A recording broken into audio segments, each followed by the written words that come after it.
Ada banyak versi Injil yang ada di dunia. Dari semua versi Injil itu, hanya 4 di antaranya yang kemudian diakui oleh gereja kanonik. Keempat Injil itu adalah Injil Matius, Injil Markus, Injil Lukas dan Injil Yohanes.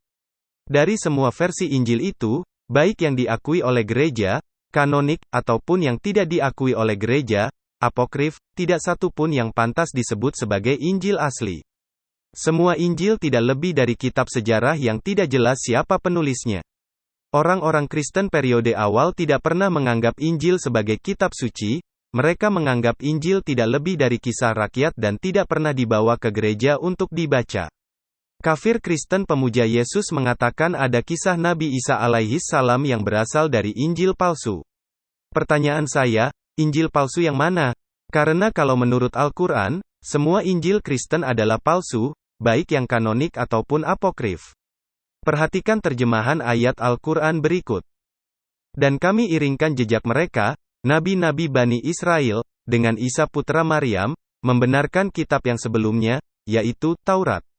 Dan kami telah memberikan kepadanya kitab Injil sedang di dalamnya ada petunjuk dan cahaya yang menerangi, dan membenarkan kitab yang sebelumnya, yaitu kitab Taurat. Dan menjadi petunjuk serta pengajaran untuk orang-orang yang bertakwa. Al-Maidah ayat 46. Jadi, Injil yang dimaksud Al-Quran adalah kitab Allah Subhanahu wa Ta'ala yang diberikan kepada Nabi Isa alaihi salam. Sedangkan Injil-Injil Kristen bukanlah kitab Allah Subhanahu wa Ta'ala yang diberikan kepada Yesus. Injil-Injil Kristen adalah kitab-kitab yang ditulis oleh orang tidak dikenal puluhan tahun setelah Yesus diangkat ke langit.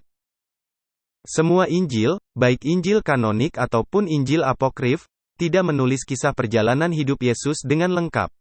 Penulis Injil Yohanes sendiri mengakui bahwa yang dia tulis dalam kitab bukanlah semua yang dilakukan oleh Yesus. Kata dia, masih banyak perbuatan Yesus yang tidak dituliskannya dalam kitab. Perhatikan pengakuan jujur penulis Injil Yohanes berikut ini, masih banyak hal-hal lain lagi yang diperbuat oleh Yesus, tetapi jikalau semuanya itu harus dituliskan satu persatu, maka agaknya dunia ini tidak dapat memuat semua kitab yang harus ditulis itu. Yohanes pasal 21 ayat 25. Itu artinya, tidak semua ucapan dan perbuatan Yesus ditulis dengan lengkap dalam kitab. Jadi, membatasi diri dengan cerita Yesus yang ada dalam Injil-Injil kanonik dan mengabaikan cerita Yesus yang disebut dalam Injil-Injil apokrif, adalah kebodohan yang tidak perlu dilestarikan ke anak cucu. Karena penulis Injil Yohanes sendiri sudah mengatakan tidak semua ucapan dan perbuatan Yesus dapat ditulis dalam kitab. Semua Injil Kristen tidak lebih dari kitab sejarah. Jika ada sebagian kisah di dalamnya disebutkan Al-Quran, itu berarti kisah yang ada dalam Injil Kristen tersebut terkonfirmasi kebenarannya. Sebagai orang yang mengaku mengikuti ajaran Yesus, seharusnya kafir Kristen senang jika Al-Quran membenarkan kisah Yesus yang disebutkan dalam Injil apokrif.